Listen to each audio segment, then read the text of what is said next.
కార్యకర్తలందరికీ నేను హృదయపూర్వకంగా ధన్యవాదాలు తెలియజేస్తా ఉన్నాను. దాదాపుగా ఒక 10 రోజుల నుండి కూడా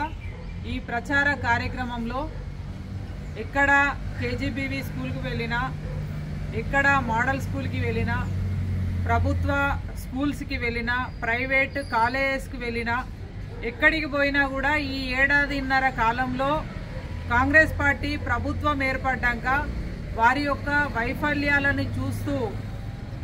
100కి 100% మా వైపున ప్రశ్నించే గొంతుకగా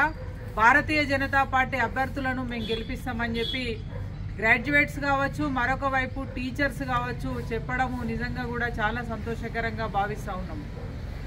ఎందుకంటే ఎన్నికల ముందు కాంగ్రెస్ పార్టీ ఏవైతే వాగ్దానాలు చేసిందో, ముఖ్యంగా టీచర్స్కి సంబంధించి